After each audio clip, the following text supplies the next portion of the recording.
I think having related trade skill or even soft skill or like relevant work experience definitely helps. Definitely a huge plus. But what I want to really emphasize this point.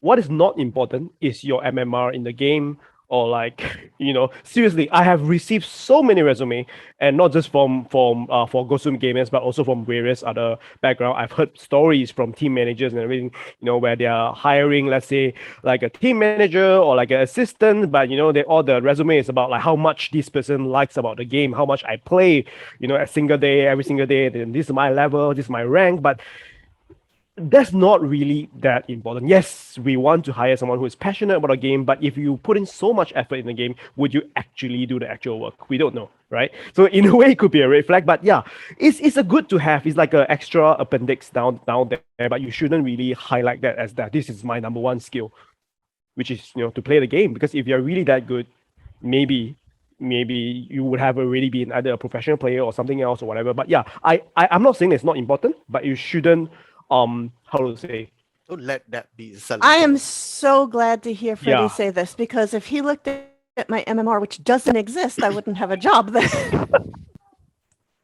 yeah because it is like I would say it is something. I'm definitely not gonna discredit like your love or your skill, your capability in these games or some of your. I even have someone who sent me like their PSN the achievement interface, like how much What? achievement he has done what I'm like, yes, you spend a lot of hours Okay, on Steam or on first like off, PSN, but Good job. console. but why? Good job. But what else do you want me to say? First off, console. Well, No, well on this one, console. Huh? console. No, Yeah, that. console, what? Yeah. No, but yeah, it's like a good, I don't know, attachment that I may or may not care about. But you shouldn't put it as the first thing, Yeah, in don't your let it be the selling CV. point. Yeah. It's a good to have, but really not a selling point. I think this is really, really important. Yeah. Any other tips or advice that you can think of right the top of your head? Maybe like Jared or Will, anything to share? Yeah. It could be funny one. Yeah. Fine. Yeah.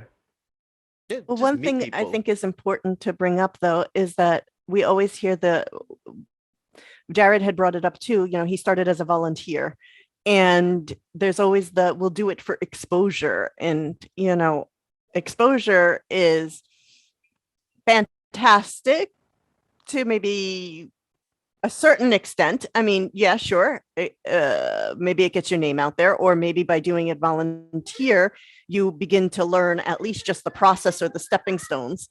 Um, but the thing is that how long is that exposure supposed to last, or how much is it exploitive or abusive or just free work, for people. And I think that when people are getting started, I'm not going to discredit and say if somebody says do it for exposure or a volunteer, you should absolutely turn it down, because there are some merits to it. But I think you should have definitely a very candid conversation that also is exploring what are the limits and the parameters, what's the timeline, what are you going to get out of it besides exposure, like, are you going to introduce me to people, are you going to mentor me so that I know how to do this job so well, or are you just saying, do this artwork for me and I'm going to put it on my social media, and then somebody might contact you and say, good job, maybe you want to come and work for me too, or something like. And I think that's something that people have to be very careful about when they first get started, because sometimes you're so eager, you want to take anything and do anything, or and that way is only going to be done maybe by taking up the volunteer position for the first time or something to that effect. But I think people need to protect themselves and look at it from a standpoint of saying, this could be the entry to your professionalism. So let's start it out with a very open conversation, and don't let yourself just get abused, or hoodwinked into something. I think that's just an important point people need to remind and keep in mind. Definitely very important. You just have to. Sometimes things are gonna be bad, and you just have to kind of get out of there if it is bad. You might have like a what is the word I'm looking for here? Like a period where you're gonna be like under you basically they're going to test you and like see if you're willing to do the work or if you're willing to like learn essentially. And after that's over, if you're not kind of moving up, let's say it's a 3-month period or a 6-month period, right? And then after that period, if you're not really moving anywhere, if it's just stagnant and they're not giving you any other opportunities, then obviously you kind of have to look at it and go, well, done with that. So let use what I have now, move on to something else. Maybe it will get better. Sometimes it will, I think for a lot of us here, it did get better. And well, if we were volunteers, it definitely got better. And, we moved up and things like that. So yeah, I think Christy put it pretty well. Yeah, another thing that I want to add on is like for those who are like really interested, sometimes you need to know where to look as well, like opportunities, like the right channels, right? I mean, it's not always just like on LinkedIn or your Facebook jobs, not always that. Like you have to find PM for like, job. or you just go Twitter and like look for the right keywords. Yeah, you kind of have to put in a little bit of effort. So some of the platforms like Hitmarker, is I would say a dedicated platform for anything that's gaming related, right? So usually you will be able to find a lot of esports positions as well. Like there's other platforms like Indeed or even some of the more private groups. Yeah, look around. I like don't just like wait for things to happen to you, right? You have to continue to always look for the opportunities, and sometimes maybe even like dropping, I don't know, like a introductory email to certain organizations or even like certain media outlet or even certain tournament organizers that they may or may not or want to hire at a time. So it's always keep on the lookout if you're really interested. Yeah, most of them they have a page about dedicated to careers, like how to work with them and stuff like that. So yeah, and they usually update them hopefully quite frequently.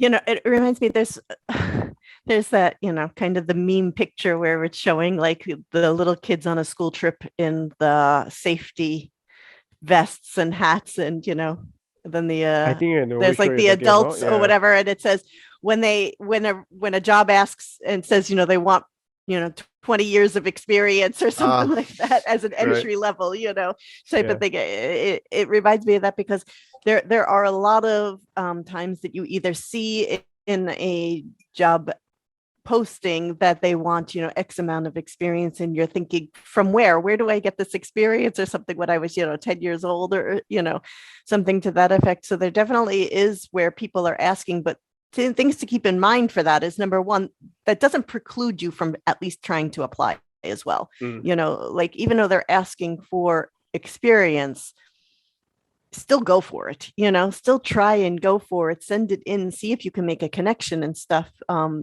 Don't always let that deter you.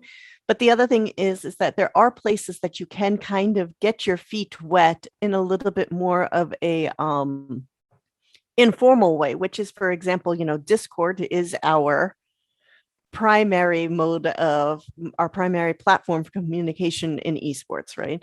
So almost every single tournament organizer or just organize a team organization and everything has a Discord channel. If you usually can get involved, as a fan into the channels, start maybe learning how to be a community manager for that community, mods, learning how to do the mod role, connecting, networking, all of these kinds of things. Sometimes those can be outlets that will help open doors of either opportunity or connections, so it's definitely worth just being involved and not just sitting actively and sending out resumes or looking on websites, but get involved in the communities that you like. Get involved in team communities. Even if you're a video editor, if you're a big Alliance fan, go get in the team's Discords and stuff like that. Sometimes you'll see opportunities, people looking, hey, I need someone who, and I'm not even talking about just Alliance themselves, but another community member will say, hey, I'm looking for somebody who knows how to do something with video editing. Can someone DM me? And maybe it's just chatting about it, or maybe it's a paid opportunity, all of these kinds of things. So definitely find your communities based on your passion, based on, your fandom or whatever. And, start getting involved and just active in as a fan, as a community member, and sometimes those doors will open a lot more too.